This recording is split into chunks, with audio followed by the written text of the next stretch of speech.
recently. I've had some interest in Argentine tango ever since seeing it. I'm not sure whether tango bar or the tango lesson were the first things, but they were among the first things that I saw that had Argentine tango to them. And although I knew, or do know, ballroom tango, Argentine tango seemed to have a more intimate and passionate style.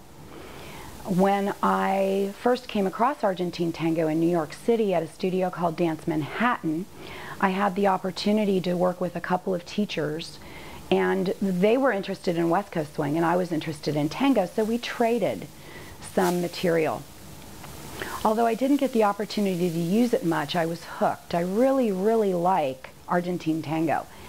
And when I found that it was a wonderful dance to combine with West Coast swing, well, that's when my interest really blew up.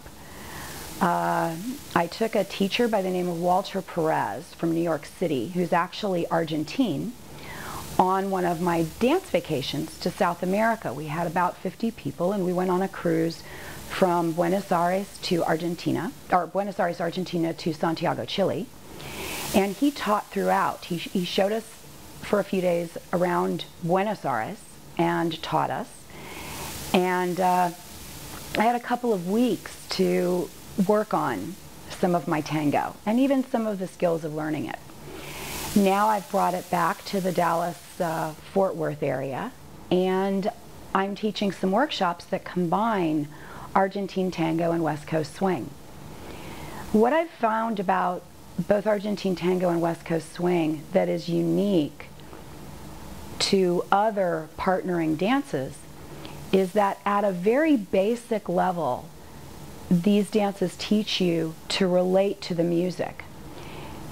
And the goal of most people that have developed a passion for West Coast swing and Argentine tango is to have an intimate relationship not only with the music but with your partner, or with the dance to the music. Frequently as a ballroom instructor, although this by no means is the way it is throughout all of ballroom, I was teaching patterns and I was teaching routines that were interested in perfecting a style and perfecting a beauty of movement, but I wasn't taught or didn't get to the point where it was as well synchronized to the music as it is taught at a very early level for Argentine tango and West Coast swing. Frequently in ballroom it takes you a bit longer to get to where you are relating outside the general beat or phrase structure. That's one of the things, and it does connect back to social dancing and liking to go out and dance with lots of partners to lots of different kinds of music. I like to follow, and when I get into a leader's arms, I want to do the best at executing what he's asking of me and then embellish or enhance it to the best of my ability, making sure that anything that he can hear in the music, I can help him form or create those visual musical pictures. Argentine tango and West Coast swing to blues, to R&B, and to some very interesting jazzy types of tunes really allow this. And in also a smaller social environment, you don't need as large a dance floor to execute Argentine tango or West Coast swing as you need for a waltz.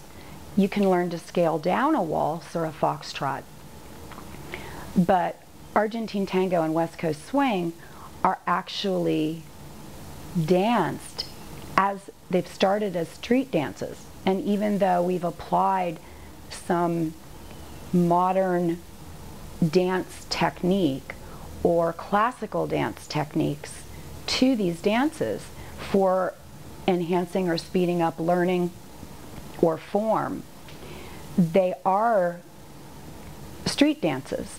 And many of us that have come across them are interested in keeping them very, very social. That's what we mean by a street dance.